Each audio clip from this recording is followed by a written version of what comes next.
దుర్గుల రఘురామ్ గారు కృష్ణరాజు కూడా ఏమంటున్నారంటే జగన్మోహన్ రెడ్డి గారు ఉప ఎన్నికలు వచ్చే అవకాశం ఉంది పులివెందులు అంటున్నారు సార్. దీని మీద మీ అభిప్రాయం? ఒకటి సార్ ఏంటంటే స్పీకర్ గారి నిర్ణయమే ఫైనల్.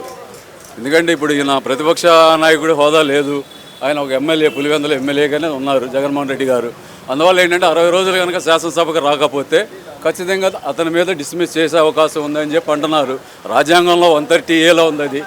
దాని ప్రకారం ఏంటంటే అధికారం వాళ్ళకు ఉంది కాబట్టి వాళ్ళు సస్పెండ్ చేసినా చేయొచ్చు, లేదా టెర్మినేట్ చేసినా చేయొచ్చు. ఎందుకంటే ఒకటే రెండు ఉదాహరణ ఏంటంటే స్కూల్కి రాని యొక్క విద్యార్థిని ఏ రకంగా టీసీ ఇచ్చి పంపించేస్తారో అదే రకంగా ఏంటంటే అసెంబ్లీకి రానిటువంటి ఎమ్మెల్యేలందరినీ పంపించేస్తాం.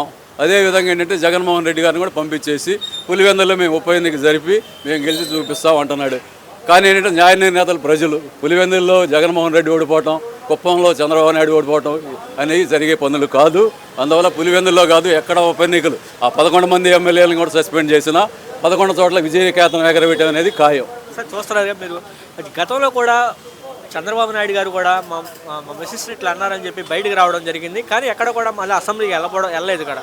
మరి ఎందుకని అప్పుడు వెళ్ళనటువంటి చంద్రబాబు నాయుడు గారు అప్పుడు తీసుకునే నిర్ణయాలు ఇప్పుడు ఎందుకు తీసుకునే అవకాశం ఉంది?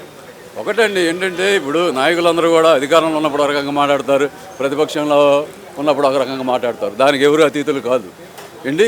అందువల్ల ఏంటంటే వాళ్ళ అధికారం ఉంది కాబట్టి వాళ్ళు మాట్లాడతారు. కానీ ఏంటంటే ప్రజలన్నీ గమనిస్తూనే ఉంటారండి. ప్రజలే అంతిమ నిర్ణేతలు ప్రజాస్వామ్యంలో.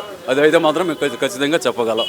చూస్తున్నారు అప్పుడు కూడా జగన్మోహన్ రెడ్డి గారు ఇంకా పులివెందుల్లో ఓడిపోయారు. మన జడ్పీటీ ఎలక్షన్లో రాబోయే రోజుల్లో కూడా ఓడిపోతారని ఒకటండి ఏంటంటే గతంలో కుప్పం మున్సిపాలిటీలో చంద్రబాబు నాయుడు గారు పార్టీ ఓడిపోలేదా? అది ఏంటంటే అధికార పార్టీ ఎటుంటే అటే ప్రజలు మొగ్గు చూపడం అనేది ఇప్పుడు కాదు ఏంటి, ఎప్పుడు నుంచో చూస్తున్నటువంటి రాజకీయ నేపథ్యం. అందువల్ల ఏంటంటే ఇవాళ పులివెందుల్లో జగన్మోహన్ రెడ్డి ఇది మొన్న జడ్పీటీసీలో ఓడిపోవడం అనేది ఇది సహజం. అది ఎందుకని అధికార దుర్వినియోగం కానివ్వండి, ఏ రకంగా కానివ్వండి ఏంటి అధికార పార్టీ గెలుస్తాం అనేది జరుగుతూనే వస్తుంది. అందువల్ల కాకపోతే ఏంటంటే పులివెందులకు కనుక ఉప ఎన్నిక వస్తే పులివెందులో జగన్మోహన్ రెడ్డి మీద ఎవరు గెలవడం అనేది జరిగే పని అయితే కాదు.